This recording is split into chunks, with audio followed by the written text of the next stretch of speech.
Our subject is the key to winning in litigation. The side that figures out first what will ultimately matter in a litigation wins. Now, why is this so important, and how do you do it? If you have figured out what matters first, you often get evidence that you otherwise might not get. You may get answers in depositions that you otherwise wouldn't get. Our experience is that if a witness knows that a truthful answer in a deposition will materially hurt their case, that can be really hard to get. That truthful answer, unqualified answer, can be very difficult to get. Documents may be easier to get, with fewer objections and without motions to compel.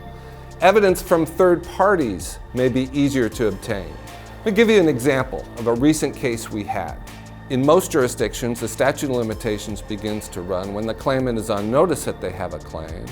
And we recently had a case where we were able to take discovery and get admissions from the other side that they were aware of facts that would have supported a claim, that gave them notice that they had a claim outside the statute of limitations period. That then became the basis for a motion for summary judgment, which was successful.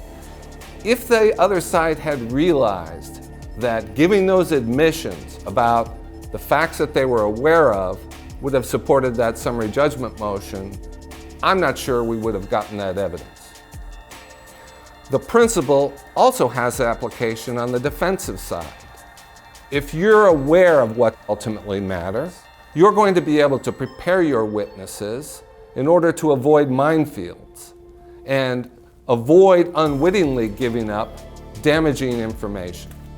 The approach I'm talking about here isn't the way that litigation is usually conducted. Lawyers, of course, by their nature, tend to be very cautious and very obsessive. They're reluctant to rule out any issue which seems like it may be a potential path to victory, especially at the beginning of the case.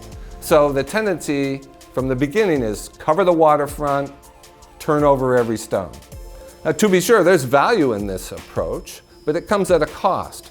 First, the cost and expense, obviously. It's expensive to turn over every stone. But second, proceeding this way, in this methodical fashion, you probably give up the opportunity to catch the other side off guard.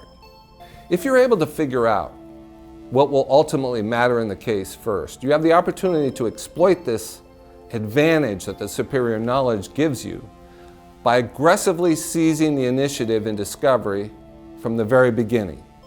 Now, this approach also goes against the grain. Discovery is usually, or often, a highly choreographed process. The approach often is one of first sending out interrogatories, then document requests, and then months later, depositions will begin, and eventually there will be a motion for summary judgment. What we are suggesting is that clients are not always well served by that highly choreographed approach. Sometimes the early deposition, even without documents, to lock the other side in on their positions early on has an enormous benefit. This gives you the opportunity to take depositions first, bring motions to compel first, line up the very best experts as early as possible in the case. The object is, I'm suggesting, is to get the initiative from the beginning and keep the other side in reactive mode. When we say that the side that figures out first what ultimately is going to matter wins, we don't mean just a trial. You can also win a settlement. If you understand the weaknesses in your own case before the other side does, that will inform your settlement strategy. And you may be able to get a settlement that you would not be able to get 6 months later when the other side has realized itself what those weaknesses are. There is no one key to winning and no one key that has universal application to all cases. Experience shows that most cases at trial eventually turn on just 2 or 3 issues. Our experience is that you are at a huge advantage if you have figured out what will ultimately matter in a case and the other side hasn't.